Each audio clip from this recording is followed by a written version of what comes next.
Mesdames, Messieurs, bonsoir, bienvenue dans votre journal.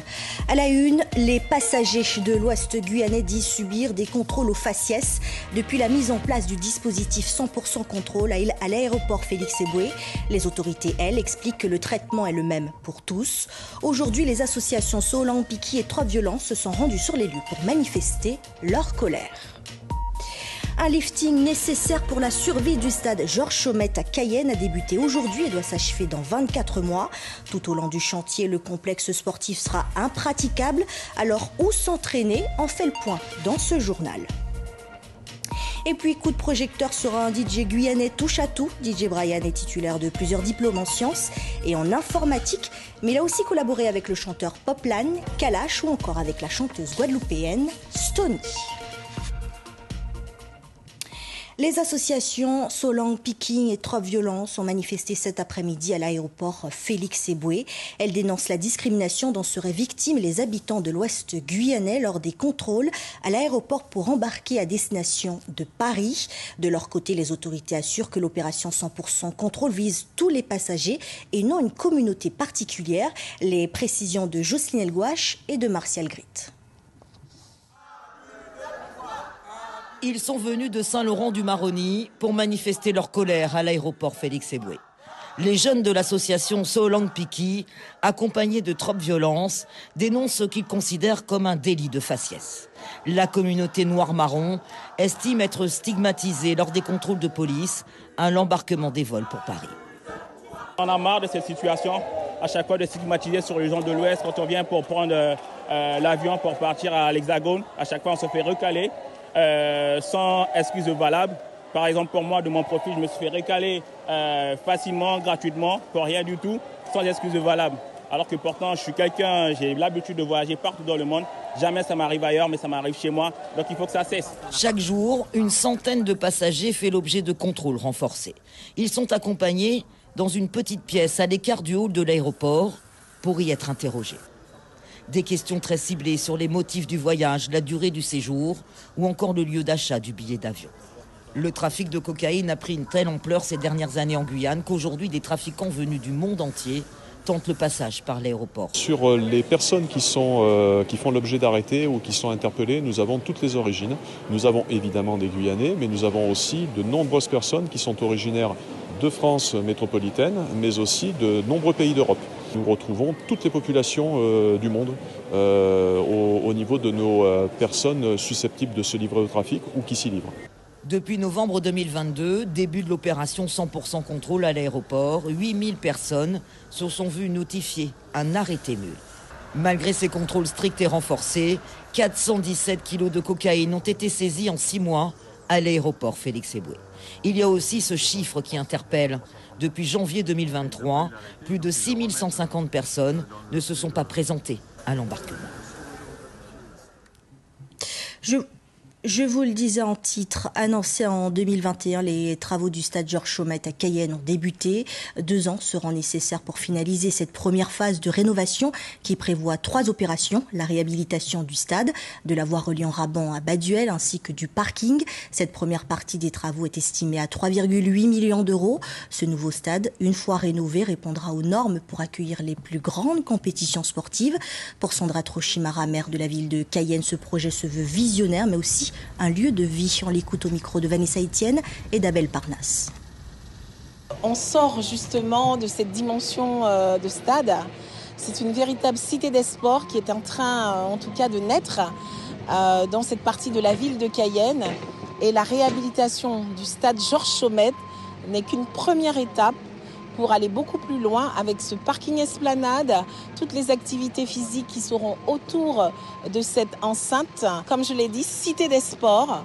Donc il va pas seulement proposer des activités telles que le football, telles que l'athlétisme, mais des activités qui permettent à différentes générations de se retrouver. Des activités de confort, de détente, de santé, dédiées à la jeunesse, dédiées aux plus petits, mais dédiées aux plus âgés. Mais en attendant la fin des premiers travaux, le manque d'infrastructures sportives à Cayenne a des conséquences sur le bon fonctionnement de plusieurs clubs. Certains responsables ont carrément dû déplacer leurs entraînements dans d'autres communes. Vanessa Etienne, Abel Parnasse. Premier coup de pelle pour la rénovation du stade. Une cité sportive devra voir le jour, durée des travaux 2 ans pour la première partie. Et pour la Ligue de foot de Guyane, 65 matchs ne pourront pas se dérouler au stade Georges Chaumette durant cette période. Déjà, c'est un magnifique projet qu'a la mairie de Cayenne, pouvoir réhabiliter la pelouse, réhabiliter également l'éclairage et les vestiaires de manière à amener ce stade à un niveau international, niveau CONCACAF. Donc très, très bonne nouvelle en tout cas pour le football. Mais derrière ça, il faudra gérer l'entre-eux. L'entre-eux, c'est véritablement, pendant plus d'1 an, réussir à caser les compétitions des clubs de Cayenne. Quand on sait que Cayenne compte globalement à peu près 6 clubs dans le championnat R1, R2, R3. Ce sera une vraie problématique pour nous puisque sur la saison 2023-2024, il y avait 65 matchs de projetés seulement sur Georges Chaumette. Une 60aine de rencontres qu'il va falloir déplacer sur d'autres sites. Et il faudra aller caser ces matchs sur Edmarama, sur Maturi, sur Makuria, peut-être même remonter jusqu'à Kourou. Quand on sait également que seul Edmarama a l'homologation, le classement pour pouvoir recevoir des matchs en nocturne. On n'a pas cette possibilité puisqu'ils n'ont pas de classement sur Maturi, ni sur Makuria, ni sur Montineri, ni sur Kourou. La pratique de l'athlétisme n'est plus possible. Il faudra attendre la nouvelle piste et les nouveaux aménagements. Depuis 1 an, l'ASL Sport Guyanais a pris d'autres dispositions. Nous, on s'est déjà organisé avec l'utilisation de différentes structures, telles que le stade El Marlama, où nous organisons nos compétitions de club depuis maintenant 2 ans, grâce à une convention que la Ligue d'athlétisme dispose avec la mairie, qui nous permet d'organiser et qui va nous permettre également pour la saison prochaine de continuer à pouvoir l'utiliser et permettre à nos athlètes de s'entraîner. Et puis cette année, nous avons utilisé d'autres structures telles que le complexe Jean-Claude Lafontaine pour que nos athlètes et nos jeunes puissent pouvoir poursuivre les entraînements. Donc depuis que le stade était fermé, le club s'est déjà organisé et est prêt pour la saison prochaine à continuer avec les habitudes que nous avons prises. Ce nouvel édifice sera livré courant 2025, un équipement sportif très attendu. Ouvrant une page politique, le nouveau ministre délégué aux Outre-mer, Philippe Vigier, a effectué très tôt ce matin la passation de pouvoir avec Jean-François Carenco en présence du ministre de l'Intérieur et des Outre-mer, Gérald Darmanin, avant de rejoindre l'Élysée pour son premier conseil des ministres. Pierre Lacombe, Amandine Poncet, Esther Abtibol et Emmanuel Morel. Ils se présentent ensemble sur le perron de la rue Oudinot. Gérald Darmanin, le ministre de l'Intérieur et des Outre-mer, accompagné de Jean-François Carenco et de Philippe Vigier.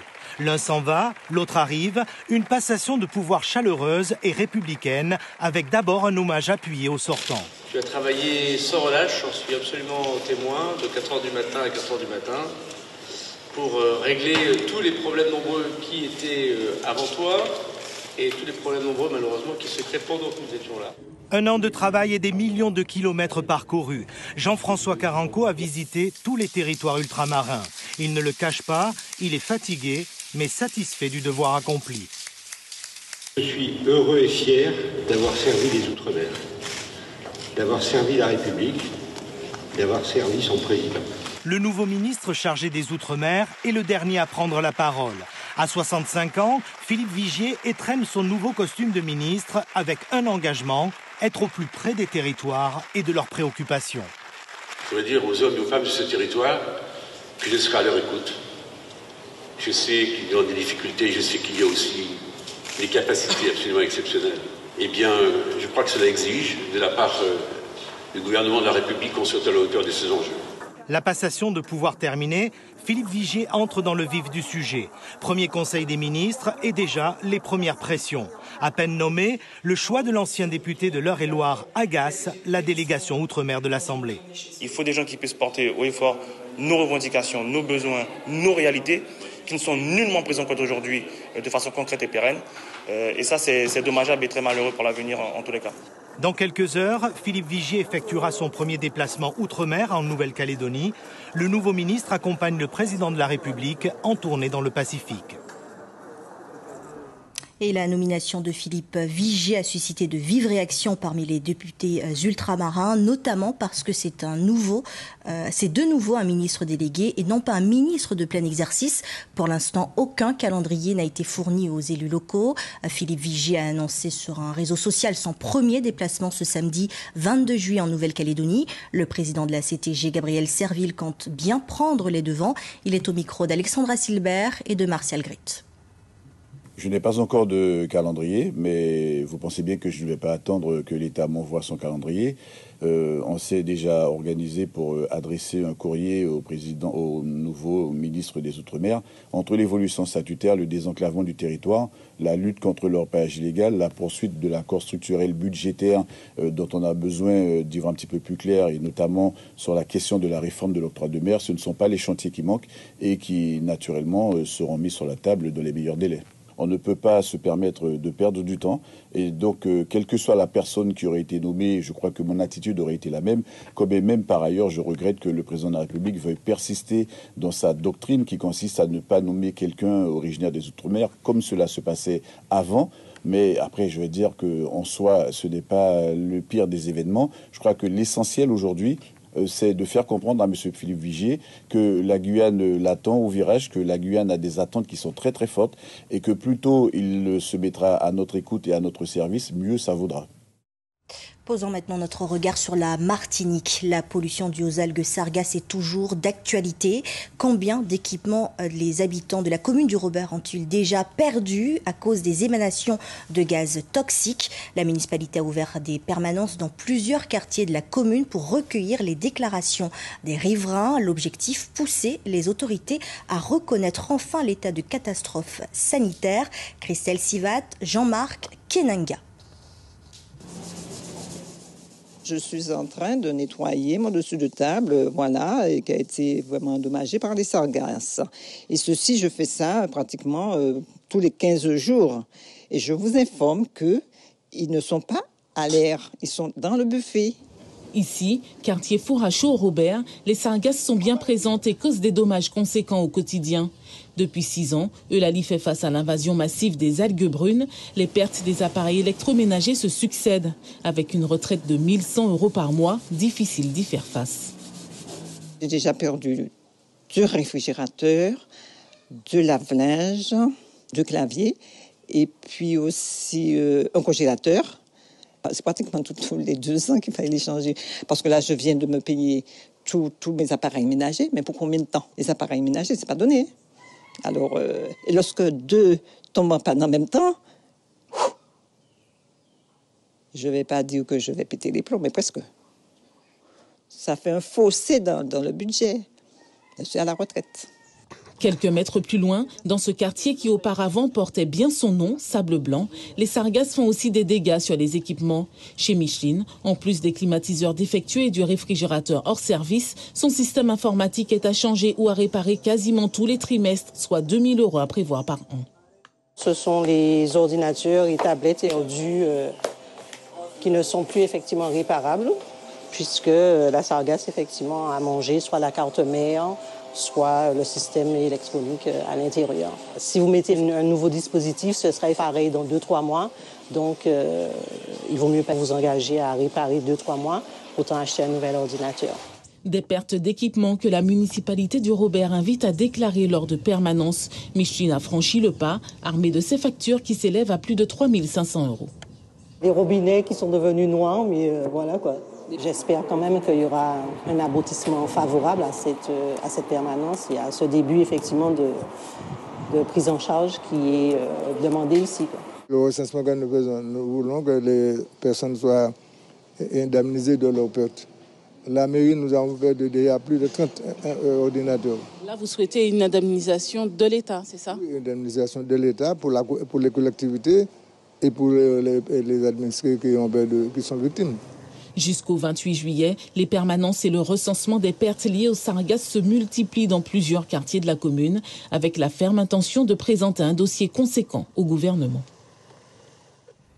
La journée mondiale de la malbouffe, c'est ce vendredi 21 juillet en Guyane, 52% de la population est en surpoids.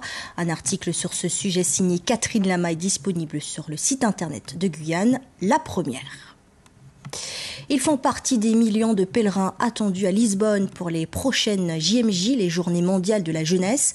27 Guyanais se sont envolés aujourd'hui, direction le Portugal. Ces participants âgés de 18 à 35 ans, accompagnés de bénévoles, vont vivre 2 semaines centrées sur la spiritualité. Présentation du programme par Céline Montauban, référente des jeunes de la pastorale de la paroisse Saint-Antoine et encadrante pour les JMJ. Elle est au micro d'Alexandra Silbert et de Martial Grit. La première semaine, intitulée Welcome to Paradise, c'est une semaine où les jeunes pèlerins sont répartis dans le Portugal entièrement, donc dans plusieurs villes. Pour notre part, la délégation de Guyane, nous serons à Portimao, dans le sud du Portugal. Et donc pendant cette semaine, il y a plusieurs activités. 3 activités essentielles qui sont les enseignements. Le 31, nous prendrons le bus pour Lisbonne, ainsi que tous les jeunes pèlerins du monde entier. Et nous ferons une semaine avec toujours des activités liturgiques, d'enseignement, puisque ce sont des activités pour exhorter les jeunes vraiment à donner leur vie à Jésus. Donc, et à partir du mercredi, nous accueillerons le pape François et nous ferons des messes et des temps forts avec le pape.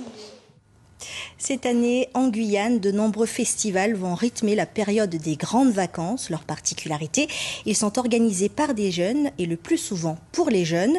Dans ces grands événements, les DJ ont une belle visibilité. L'occasion ce soir de mettre en lumière l'un d'entre eux. DJ Brian est guyanais et possède une double vie. Son portrait signé Ossila Cartes et Martial Grit.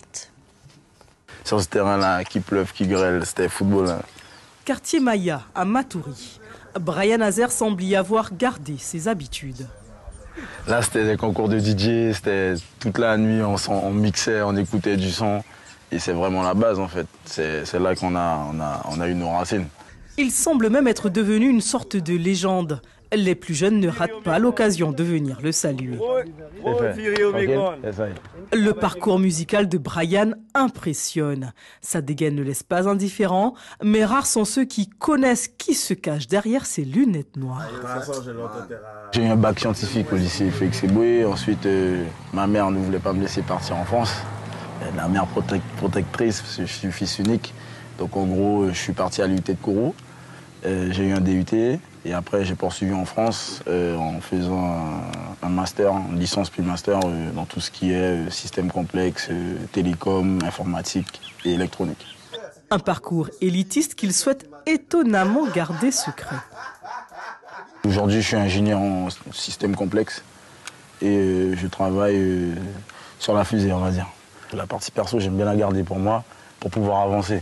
Parce que je sais qu'il peut y avoir le mauvais œil ou on peut essayer de freiner par rapport à ce que je fais, parce que les gens n'ont pas forcément une bonne vue sur les gens qui sont dans le monde de la nuit. Sa garde rapprochée ne tarit pas d'éloges à son sujet.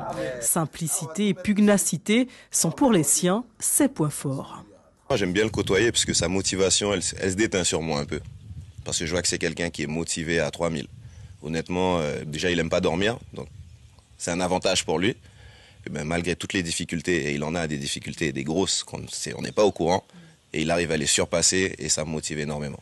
Brian, c'est le frère qui m'a sorti de la galère, puisque sans lui, je pense même pas que je serais là aujourd'hui. En rencontrant Brian, en fait, ça m'a permis de plus me concentrer sur la musique. Et jusqu'à aujourd'hui, je suis là. Niveau production, Brian multiplie les collaborations à succès, comme ici avec Kalash.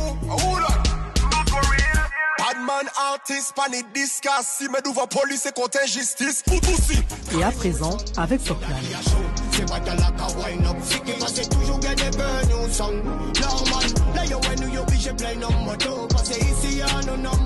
Certainement le tube des vacances, la promotion de cette réalisation exclusivement guyanaise débute et là aussi, il ne faut pas passer à côté. DJ Brian, Energy Placement, qui t'ont déparlé de ça en ce moment, surtout que l'homme sera pour envie encore aller représenter le pays encore de notre côté. Voilà qui met fin à votre journal. Merci d'avoir été avec nous. Charlie Torres vous donne rendez-vous demain en radio dès 6h pour les matinales. Je vous souhaite une très belle soirée. L'info continue sur les réseaux sociaux et sur notre site internet lapremière.fr. L'information continue sur notre site guyane.lapremière.fr. Scannez ou flashez le QR code pour suivre toute l'actualité de la Guyane.